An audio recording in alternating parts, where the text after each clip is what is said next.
Hello everyone, welcome to my channel Sirisha home lifestyle. ఈరోజు మన ఛానల్లో నేను ఎంతో టేస్టీగా ఉండే అరటికాయ ఫ్రై రెసిపీని చేయబోతున్నానండి. ఈ రెసిపీ చాలా సింపుల్గా టేస్టీగా ఉంటుంది. ఇది సైడ్ డిష్గా చాలా బాగుంటుంది. మరి లేట్ చేయకుండా ప్రాసెస్ చూసేయండి. ముందుగా నేను ఇక్కడ 3 అరటికాయలని తీసుకున్నాను. దాన్ని ఇలా తొక్క తీసి చక్కగా కట్ చేసుకొని రెడీగా పెట్టుకోవాలి. వీడియోలో చూపిస్తున్న విధంగా తొక్క తీసి వాటిని కట్ చేసుకొని సాల్ట్ వేసిన వాటర్లో వేయాలి. పీసెస్ అనేవి తొందరగా కలర్ చేంజ్ అయిపోతుంది. సో మనం సాల్ట్ వేసుకొని ఆ వాటర్లో ఈ పీసెస్ అనేటివి వేసుకోవాలి. ఇలా చూపిస్తున్న విధంగా కట్ చేసుకొని పెట్టుకోవాలి. ఈ డిష్ చాలా బాగుంటుందండి, చాలా టేస్టీగా ఉంటుంది. ఒకసారి ఈ రెసిపీని మీరు కూడా ట్రై చేయండి. ఇప్పుడు స్టవ్ ఆన్ చేసి ఒక ప్యాన్ పెట్టుకొని ప్యాన్లో తగినంత ఆయిల్ వేసుకోవాలి. ఇక నేను 3 టేబుల్ స్పూన్ ఆయిల్ వేస్తున్నాను. ఇది ఫ్రై రెసిపీ కదా. అలాగే ఆయిల్ హీట్ అయిన తర్వాత 1 టీ స్పూన్ జీలకర్ర, అలాగే 2 పచ్చిమిర్చి కట్ చేసుకొని వేసుకోవాలి. అలాగే కరివేపాకు కూడా వేసుకోవాలి. ఈ కరివేపాకు వేయడం వల్ల కర్రీ టేస్ట్ చాలా బాగుంటుంది. ఇవి చిటపట్లాడుతుండగా దీంట్లోనే 1 టీ స్పూన్ పసుపు కూడా యాడ్ చేసుకొని చక్కగా ఫ్రై చేసుకోవాలి.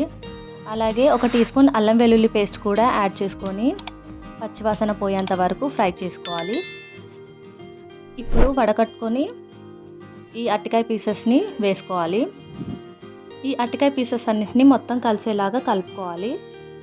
ఈ ప్రాసెస్ అంతా సిమ్లో పెట్టుకొని చేసుకోవాలి.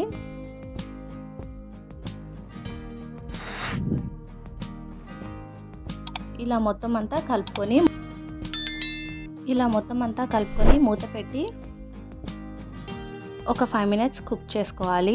5 మినిట్స్ తర్వాత మూత తీసి ఒకసారి పీసెస్ అన్నిటినీ కలుపుకోవాలి. ఈ ప్రాసెస్ మొత్తం సిమ్లోనే చేసుకోవాలి. ఇలా ఒకసారి మొత్తం అంతా కలుపుకొని మరి కాసేపు ఫ్రై చేసుకోవాలి.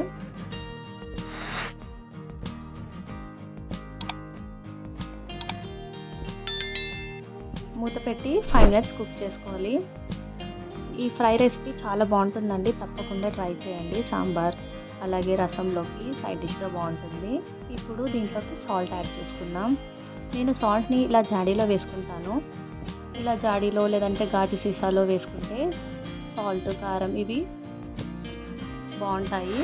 ప్లాస్టిక్ అనేది అవాయిడ్ చేసేయాలి. ఇప్పుడు దీంట్లోకి 1 టీ స్పూన్ దాకా సాల్ట్ వేసుకొని మొత్తం అంతా కలుపుకోవాలి. అలాగే కారం కూడా నేను సీసాలోనే పెట్టుకుంటాను.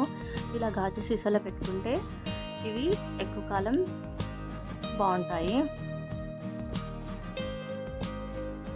1 టీ స్పూన్ దాకా కారం కూడా వేసుకొని మొత్తం అంతా కలుపుకోవాలి.